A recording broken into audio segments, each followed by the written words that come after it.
Welcome to QuickBooks at Kapiolani Community College. In this video, we'll talk about Chapter 2 of our textbook about activating QuickBooks Online account and creating a company. When you're activating your online user account, you have a choice of accounts. Your author prefers something with Test and QBO in the title. However, you're free to use your Hawaii.edu account. Keep in mind, you only have limited access to your company. After your free access period is over, the monthly fee is $29 per month at a discounted rate. And in terms of being able to move your company data from one account to another, it's really not that easy to do, so I wouldn't plan on being able to do that. There are 3 ways to set up your QuickBooks Online company. The first is the hardest. That's just start from scratch. Follow their interview and enter all your data in by keyboard. That would be for a company with little or no history. And then in setting up, you'd be picking a chart of accounts and other setup options, and then manually inputting any beginning balances from your trial balance. Next option is to import data files, which is probably the most preferable, and that involves converting your chart of accounts, your product and services list, and so forth into Excel, and then importing from Excel into QuickBooks Online. Now, as long as your info is in the proper format, this can handle a lot of data. The other option is, if you have an existing company that's been using QuickBooks Desktop product, you can export lists from the QuickBooks Desktop product and then import them to Excel and then import from the Excel files into QuickBooks Online. Again, this has to be in the proper format. So import is the easiest way. When you have a new company, you can purge your existing data to clear out anything you don't need, and this gets rid of most of what QuickBooks Online set up in your company when you created it, and this can only be done within the first 60 days of activating your QuickBooks Online account. You can also import lists to QuickBooks Online. In the book, it says that both of these things can only be done in the first 60 days. I know for sure that the purging cannot be done after 60 days because I tried it, but I haven't tried importing after 60 days. My guess is you may still be able to do it, even though the book seems to imply you can't. Now, when you have really messed up your data and you're willing to do anything to get it cleaned up, then you could purge your data and import your lists all over again and restart the company all over again. And that's only because this is a classroom situation. In real world, you'd never be able to do that. Otherwise, you're destroying somebody's data, and that's usually not well received. So when you import your files, you got to keep in mind that in the background, QuickBooks is always watching debits and credits and making sure they're equal. So for any asset or liability account's opening balance, QuickBooks has to have an opposing debit or credit to compensate for it. And in the case of everything but accounts receivable and accounts payable, pretty much, those offsetting debits and credits end up in what's called opening balance equity. Remember, assets minus liabilities equals equity. Well, that's where it goes. So for an asset opening balance, you debit some specific asset account by creating it with a balance in it, and the opening balance equity would automatically be credited. For a liability opening balance account other than accounts payable, you would credit that liability account, specific name, and then debit the offsetting debit to opening balance equity would be created as you created your beginning balance for your liability. Special situation for accounts receivable and accounts payable. In the case of accounts receivable and accounts payable, QuickBooks compensates by entering an opposing credit or debit to a services account for accounts receivable and a miscellaneous account for accounts payable. You always want to enter these beginning balances on the day before the current accounting period, or your services and your miscellaneous expense accounts amounts are going to show up and mess up your income statement or balance sheet, or both. Income statement typically.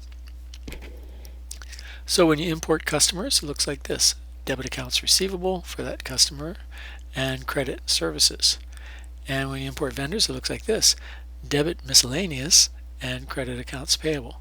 So here's some things to keep in mind when working with QuickBooks Online. The very most important thing, your QuickBooks company file isn't like a word processing or spreadsheet file where you can add or subtract chunks of data or write over top of it with a new version of it or anything like that. Once you record transactions, it wants to kind of keep them permanent and maintain an audit trail and keep all the debits and credits at all times. So in some cases, you're unable to delete things that you would think you would be able to delete. And ignoring this rule about how you have to handle your data can mess up your data so badly you might have to just start all over again and redo 2 or 3 chapters of work, which is no fun. And there are no backups right now to restore from, so you would need to do that the hard way. One thing to do whenever you're creating as of beginning balances for anything, or anything that will create any kind of an account balance, you be using your chart of accounts or your products, like inventory, for example, customers list with AR, vendors list with AP, accidentally importing, for example, your product list more than once, which I've seen happen, or being real negligent about setting the as of dates or transactions dates can really mess up your records.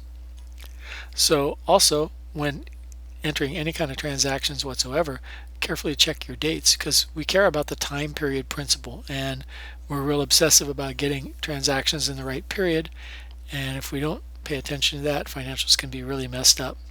So always check and double check your dates that you're using. Also, one almost final thing here, never accept quote-unquote help from QuickBooks Online. If you're trying to perform some kind of action, QuickBooks is giving you some kind of error message or saying, if you do that, I'm going to make this kind of entry for you. Most times you don't really want that. If you're in the middle of a bank reconciliation and you can't get the bank reconciliation to come out, QuickBooks will try to fix it. You want me to fix it for you? And you say, no, don't fix it for me. I'll figure it out myself. Usually the fixing is way more trouble to fix. Their help is way more trouble to fix than if you just done a search for it or asked for help or whatever and done it the right way. The fixing usually messes things up even more, and then it's difficult to get rid of the fix. So usually because it'll pop up somewhere where you really don't want it. So always try and search online for a solution first, or ask for me or a classmate for help. One last thing here, when you're in La Lima, I have pulled some links together for you. Your QuickBooks 1 year, 1 company license that you can apply for is available for this link. The data files you'll need to import are available through the Horne textbook QBO student download page. The supporting files and data files and videos from our accounting information system book are here. And there's also a link to an ebook, not a free one, it's just the site where you could buy an ebook if you wanted one here. And the test company URL is here. That's this guy right there. And if you're interested in QuickBooks Online certification, you wait a minute while this guy pops up with no events, and then it'll tell you, oh, we do have some events. Hang on. There we go. Okay, hope this helped. One last thing. When you're working in drill activities in your QuickBooks Test Drive company, use one browser brand. Like this case, I'm using Chrome. And you can leave that open while at the same time you have your actual QuickBooks Online company, your more permanent company that you're using to do the do activities in a different browser. In this case, I'm using Firefox.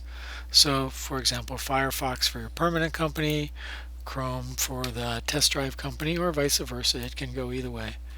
I tried Safari and it came out a little bit funny kind, but you never know. Maybe it just needed an update or something. So hope this helps too. Bye now.